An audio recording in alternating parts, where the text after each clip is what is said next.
Welcome to The Eternal Quest. I'm Paul Meyer. In today's program, we explore, once again, perhaps life's greatest mystery, death. In an earlier program, we looked at reincarnation, the possibility that after death, some part of us returns again to the physical. Throughout history, the human mind has conjured up images of an afterlife. The Egyptians built their pyramids to house the spirits of their dead. Christians believe in heaven and hell.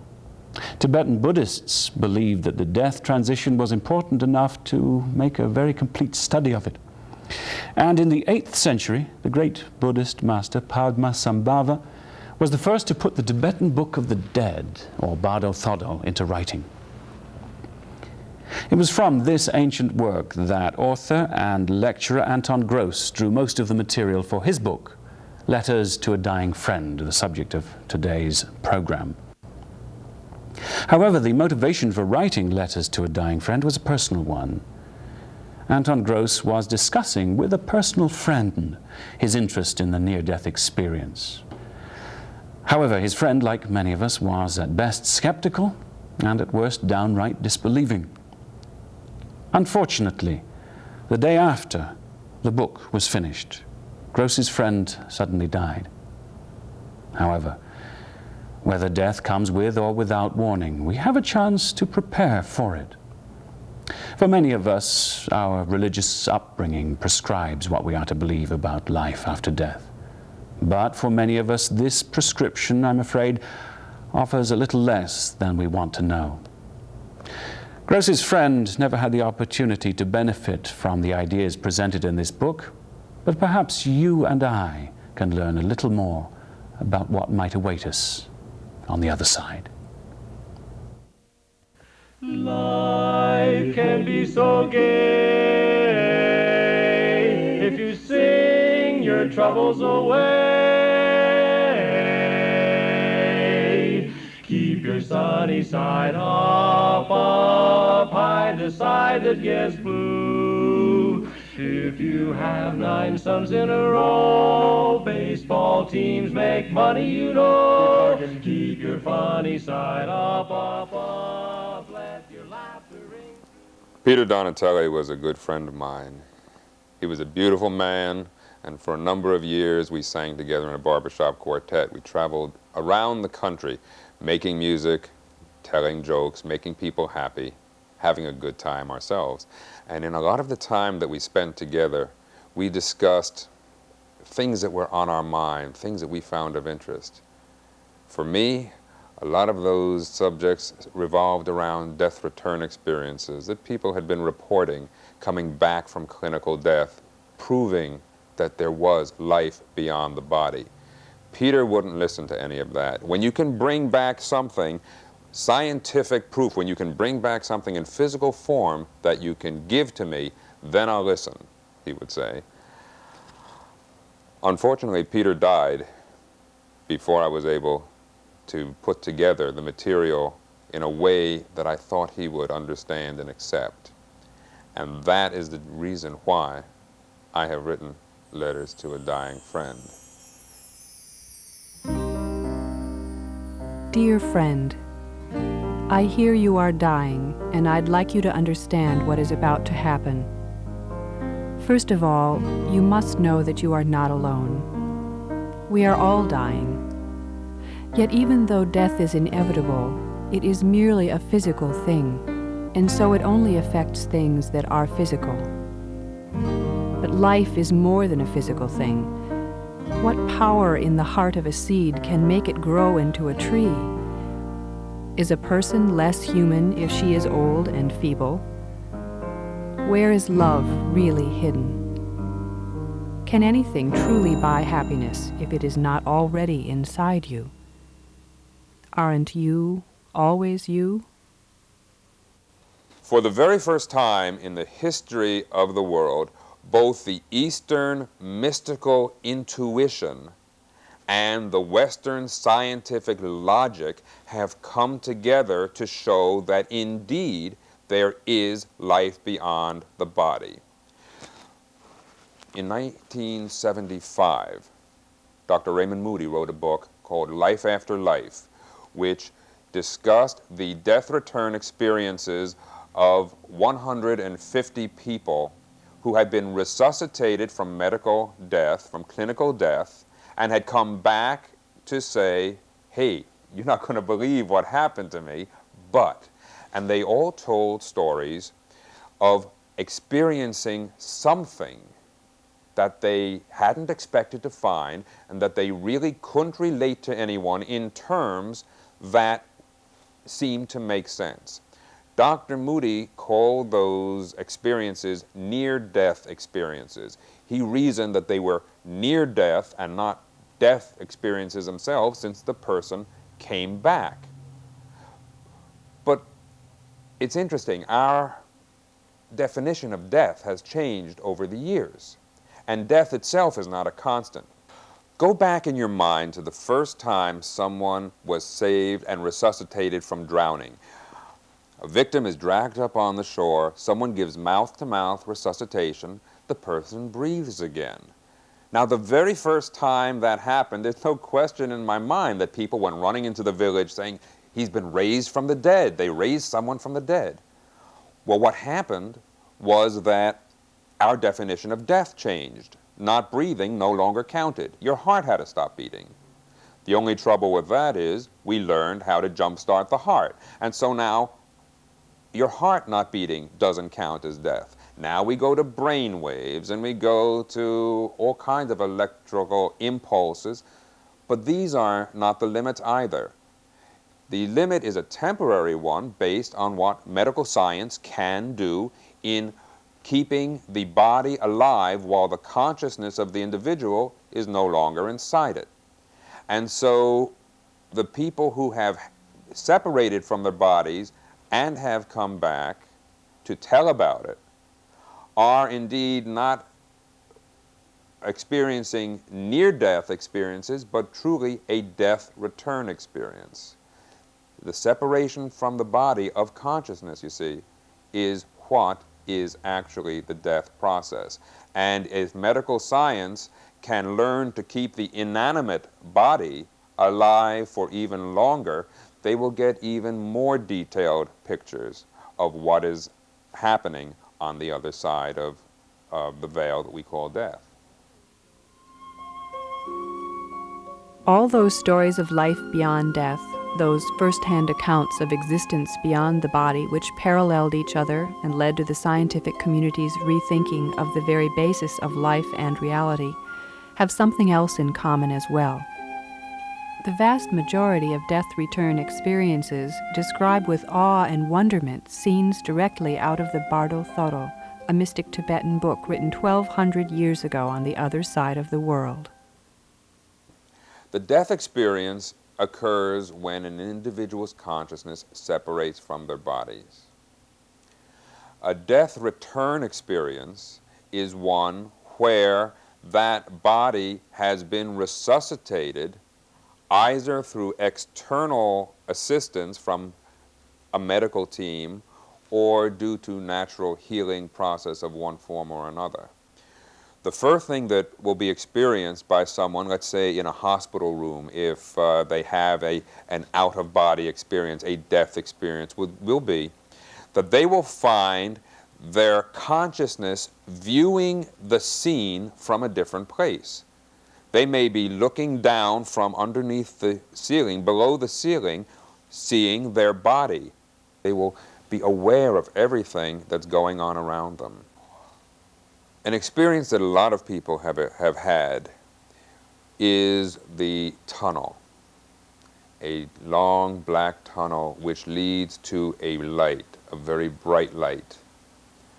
And the most exciting thing about this is that this tunnel and the light at the end of it is perceived as being gentle, as being love, as being the most all-encompassing, compassionate feeling that one could imagine. I would share with you that I myself have had that experience and have found at that moment to be in the presence of the most beautiful, loving consciousness I could ever possibly conceive of. A consciousness that, for want of a better name, one could call God. Many people will also have visions of their own idea of perfection. Many people have seen Jesus Christ. Many Easterners have seen the Buddha. Others have seen Krishna or Rama.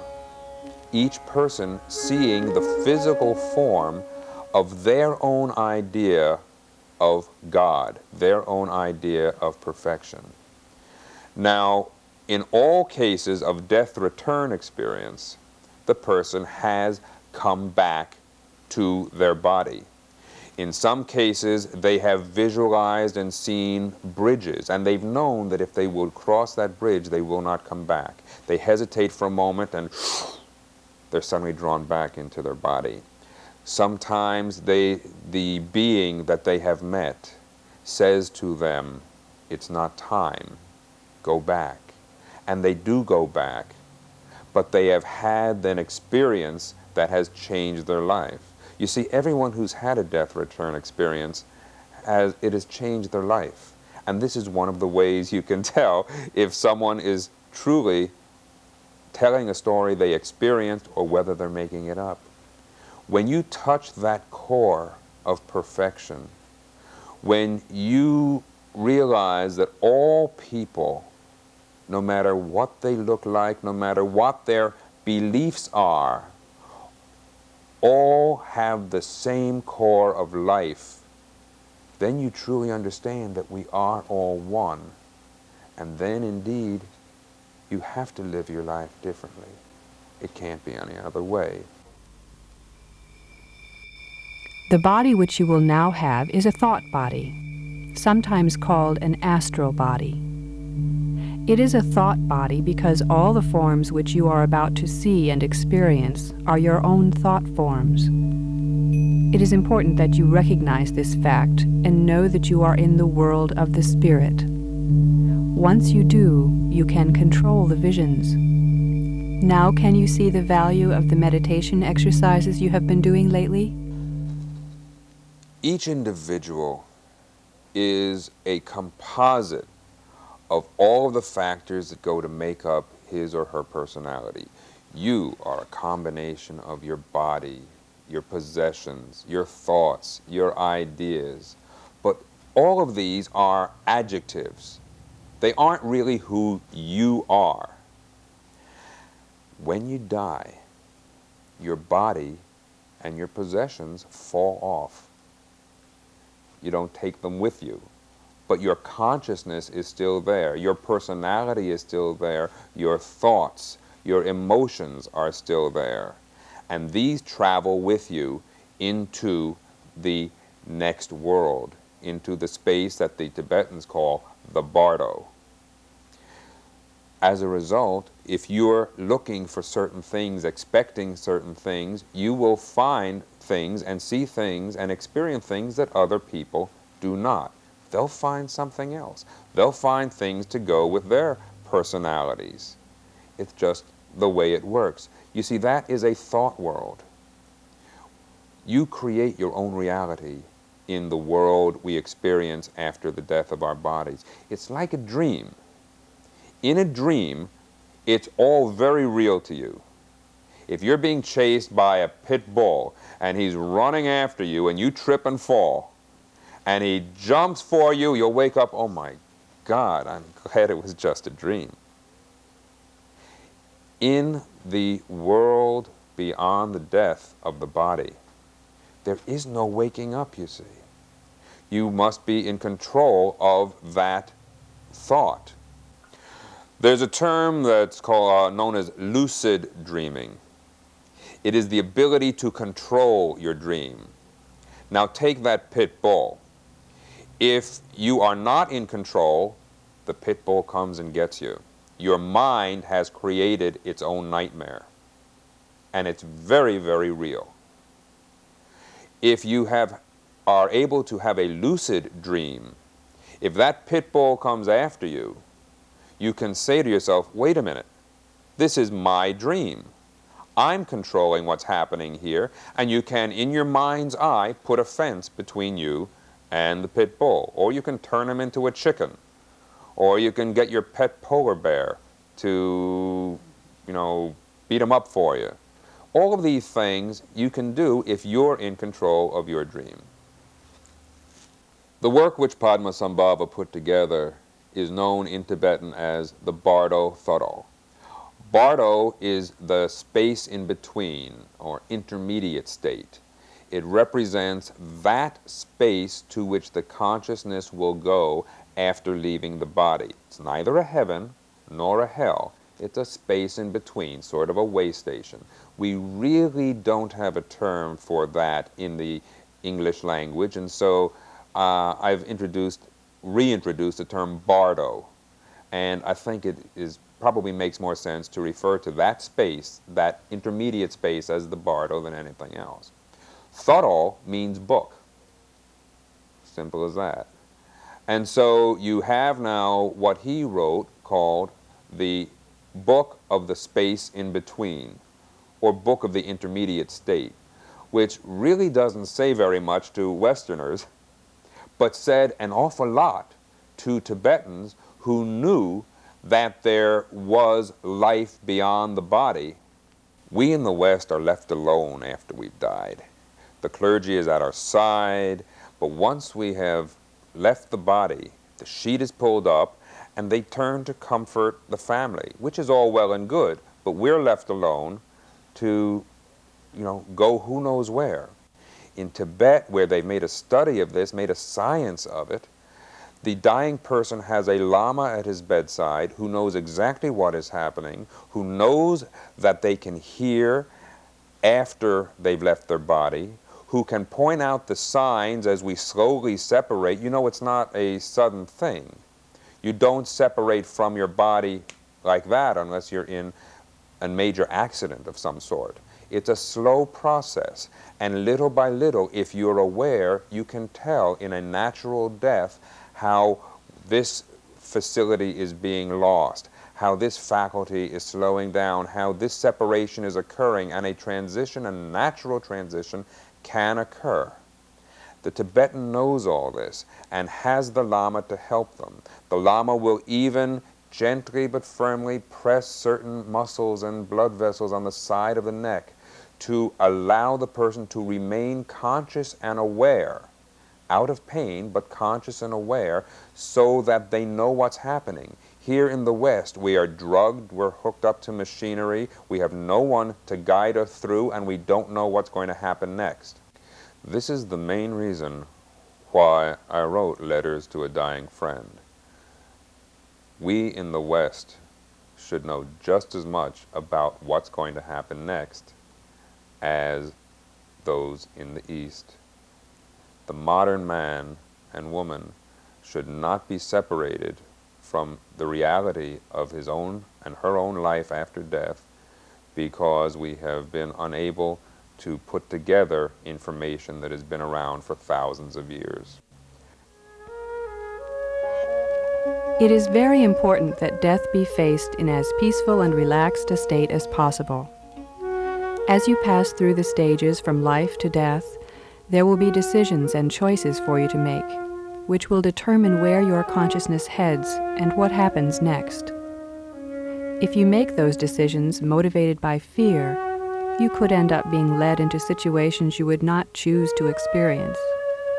However, if you are aware yet unafraid, alert yet at ease, you will recognize the signposts as they occur and thus know what is coming next. The Tibetan Book of the Dead describes the bardo as it would be viewed and experienced by a Tibetan, with certain deities and demons and characters and a whole cast which is different from what we would expect to find here and what a Westerner would experience and what a Westerner would think of. We each approach our religions in a different way, with forms and concepts and belief systems that are comfortable for us. Spirituality, the fact that we are all one, that we are all motivated by emotion that our lives are guided by those things which are the most important to us. These are universal truths. And the same way in this plane, we are motivated by those things which are important to us and they create our lives, so in the world of thought, which exists beyond the body, we are led to those areas which are based on our own thought. Very often, the body is a valuable and wonderful inhibitor. We may think things that we're sorry we've thought. Oh, I wish that person were, oh my, you get angry, you hope for things, and then afterwards you say, oh my God, did I really? I'm sorry, I didn't wish that sort of thing. I wouldn't want that really to happen. But because we hadn't physically done anything about that, nothing indeed has taken place on the physical plane. But in a world of thought, where your thoughts create the reality, then what we think about is very important. Hence, the person who is able to lucid dream, the person who meditates and who is able to control their thoughts can control their lives in the bardo. And this is one of the areas that Letters to a Dying Friend discusses. How do you go about doing that? Discussing meditation and how it works. Meditation is not a religious thing which is the possession of any one sect or cult or group or religion. Meditation is a scientific method of closing down the outside world, the noisy world around you, so you can find that space within you where you are one with all the universe. I hear you are about to be reborn, and I'd like you to understand what is about to happen. Even though rebirth is only a physical thing, it is the key to your development as a completely evolved soul. But life is more than a physical thing.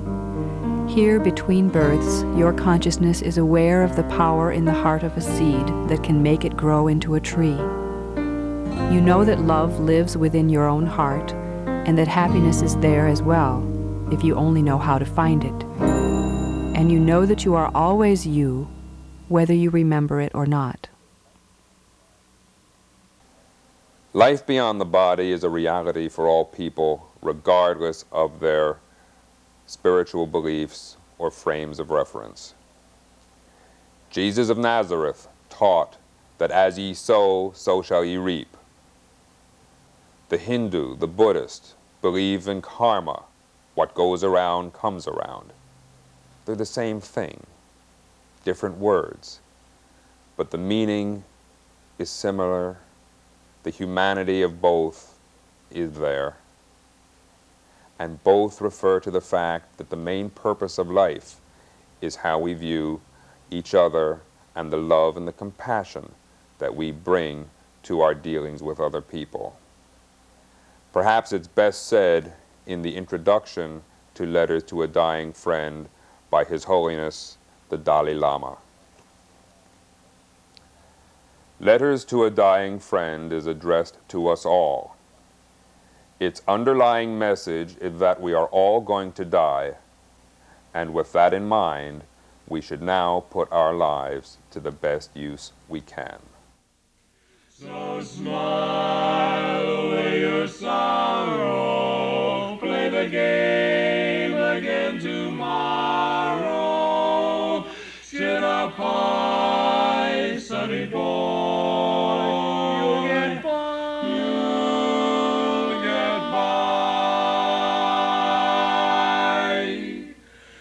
Never cry, sunny boy, please don't try. Oh,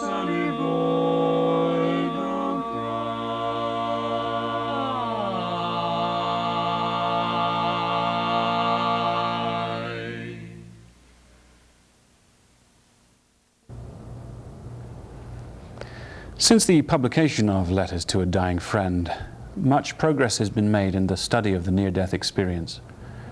And although definite proof of a life after death is still lacking, an impressive body of data has been compiled as the number of researchers in this field continues to grow. Dr. Raymond Moody's new book, The Light Beyond, continues the work he began with his book, Life After Life, in 1976. Since this time, Dr. Moody has compiled more than 1,000 new case studies of people who experienced clinical death and survived. He also reports on the work of other researchers. One such person is Dr. Anton Grosz, a philosopher, whose work suggests a strong link between the near-death experience and the teachings of the great philosophers from Plato to Christ. Dr. Moody also reports on some of the more transcendental aspects of the NDE. People who have experienced this report that at the moment of their death, they are completely themselves, no longer just their wife's husband or their child's parent. They're just themselves. An interesting comment on the nature of consciousness. Perhaps we can benefit from their brief passage into another reality to help make this life all that it can be, not just for ourselves, but for each other. We hope you've enjoyed this program. And until next time, this is Paul Meyer for The Eternal Quest.